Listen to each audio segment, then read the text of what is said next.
We are here at Pizza to the Rescue, which is not only a relatively new pizza place, but it's also sort of a charity. They give money to puppy rescue for all proceeds. We'll talk about that more. Well, let's go try the pizza.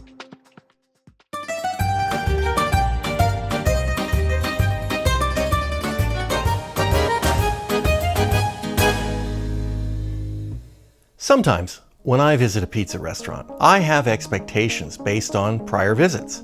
Other times I have expectations based on word of mouth or other hearsay. And finally, there are the times when I have no expectations until I set my sights on the restaurant for the first time.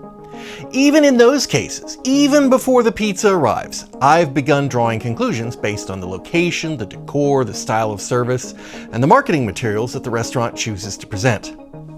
I was absolutely unfamiliar with Pizza to the Rescue before I drove past it the other day.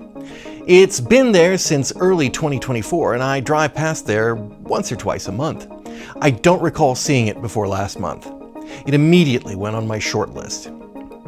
It's a great name, but their signage, despite being in neon red, didn't quite pop in a way that caught my attention going down the street. I honestly don't know why, but now I can't miss it as I drive by. Their name immediately favorably inclined me towards them. It's the kind of overly melodramatic name that really resonates with the importance of pizza in my life. But I misinterpreted that name. I thought, surely, pizza was there to save me. But it's not. Their tagline gives it all away. Pizza, pasta, puppies. Now, they don't serve puppies along with the pizza and the pasta, but they do have a dog-friendly patio. But of course, there's more than that.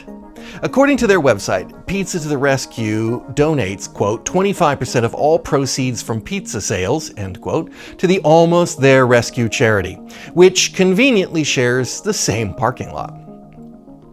According to the FAQs on the PTTR's website, adoptable puppies from Almost There will be on the patio most evenings and Saturday afternoons.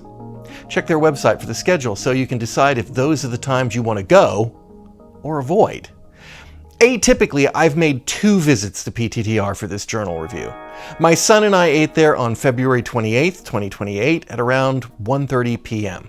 We sat on the patio because the weather was gorgeous, but there were no puppies at that time. I think that was probably a good thing that there were no puppies, because I certainly don't need to bring home a new puppy along with leftover pizza. Also, there was no leftover pizza. My wife and I went back on March 7th at around 4 p.m. For reasons we'll discuss later, we also sat on the patio, although this time in the cold and rain. There were still no puppies.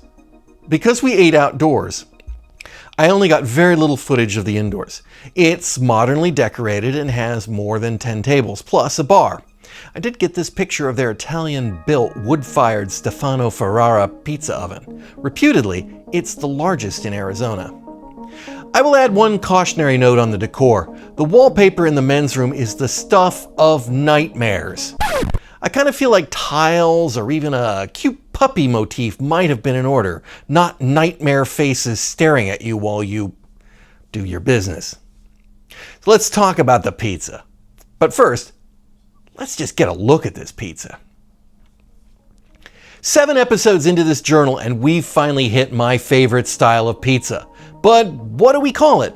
It's not a Neapolitan pizza with all the restrictive requirements needed to comply with the European Union designation. I find some people call these Neo-Neapolitan, American Artisan, or Neoclassical. I don't like the Neo-Neapolitan designation because it implies you're just copying a Neapolitan pizza without the rigorous requirements, which isn't strictly true. And I don't like American Artisan because it implies this is an American-style pizza, when clearly it is not. This is just based on old world pizzas before Neapolitan pizzas applied for trade name protections. I find neoclassical, or frankly just classical, the most pleasing of the designations, and pedantry be damned. Which is a funny thing to say because, as you will see, Pizza to the Rescue brings out the pedant in me. This is a wood-fired pizza, and there is a downside to wood-fired pizzas. And that is that your pizzaiolo has to be just that much better to get the pizza cooked correctly. And then there's the contentious issue of the char, which people like or dislike to varying degrees. For me, it's okay. I'm not one of those people that feels the top must be partially black, but it doesn't usually bother me. On this first pizza, it was cooked quickly, very quickly, and was on our table in under 5 minutes. It was not just charred, but a bit burnt in places on the top. But otherwise, no notes. This was a really good pizza.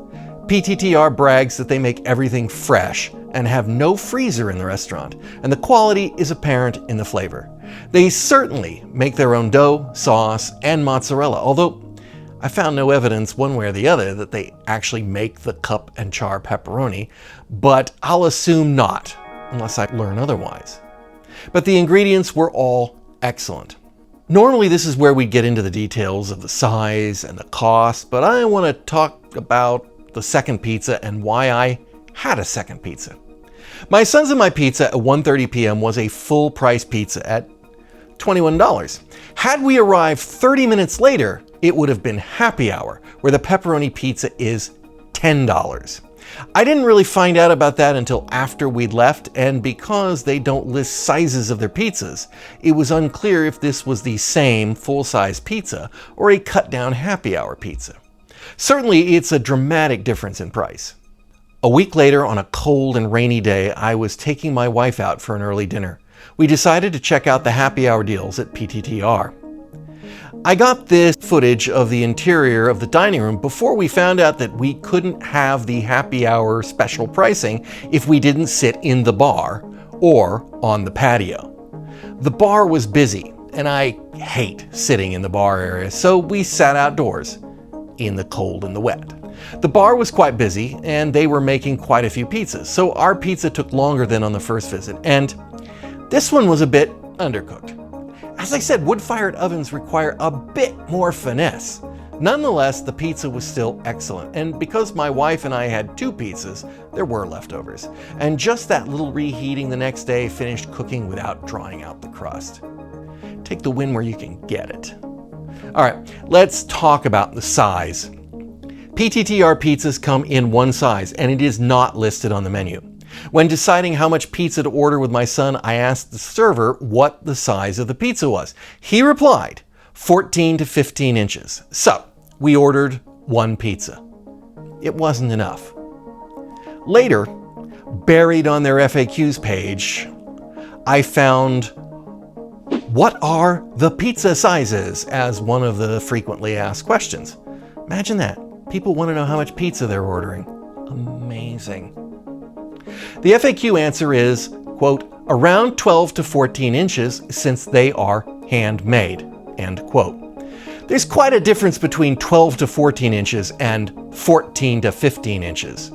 12 inches is 36% less pizza than 15 inches. That's a large enough range of variability that it's worth calling out. So, for this very rare case, I'm going to compare what we got with what they claimed in inches. Our first pizza was 34 centimeters in diameter. That's about 13 and 25/32 inches, and towards the upper end of their fax stated size. The second pizza was noticeably oblong and was again 34 centimeters on the long side, but 31 centimeters on the short side. That's again 13 and 25/32 along the long side and 12 and 13/64 on the short side. Both numbers within the FAQ specification. But since we've gone down this rabbit hole, let's see what that really is. The area of an ellipse equates to the major axis times the minor axis times pi. For the second pizza, that's 17 centimeters by 15.5 centimeters times pi. That's 827.81 square centimeters. And we've reversed engineered that to the equivalent of a 32.5 centimeter diameter pizza or 12 and 51/64 inch pizza. Cooked pizzas vary in size. That's acceptable. And the pizzas I purchased fell within the officially published information on the website. Although the information wasn't obvious and I had to dig for it. However, I am a bit snarked at the server for overinflating the size of the pizza when I was ordering. If he'd given me the correct numbers, I might have ordered more than one pizza. He just harmed himself and reduced his tip. Technically, he also probably reduced the amount of money that went to the puppy rescue. Let's look at the pricing. The first pizza at the normal price was $21 and was 908 square centimeters, or 2.3 cents per square centimeter, making this the largest pizza we've had to date and putting them in second place on the cost table. The second pizza, only available during happy hour, is an absolute steal at 1.2 cents per square centimeter. I'll emphasize, though, that this is only from 2 to 5 p.m. during happy hour, only at the bar or patio, and they only have 3 kinds of pizza at that price: pepperoni, margarita, and testarossa.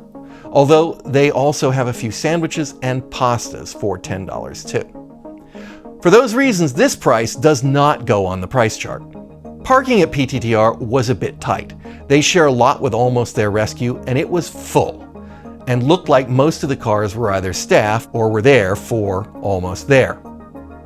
There is nearby street parking. I saw no bike racks. Pizza to the Rescue is open Monday through Saturdays and closed on Sundays. One last thing before we get to the tier rating. The word proceeds, as in, quote, 25% of all proceeds from pizza sales, end quote, is a frequently misused word and has become blurred in our language because of that.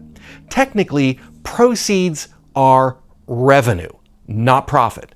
Profit, that is the intake after expenses, is net proceeds. There is a big difference between the two. I checked with PTTR and they donate 25% of net proceeds, despite the potential ambiguity on their website and menu. Finally, let's look at the rating.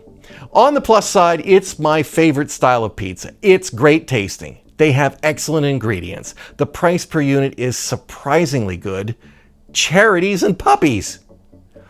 On the minus side, I have a minor quibble about inconsistent doneness and the server misleading us about the size of the pizza.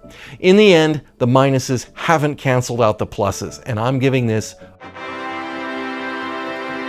our first S-tier rating. That's our look at Pizza to the Rescue. Until next time, I hope you get a chance to have a great slice of pizza.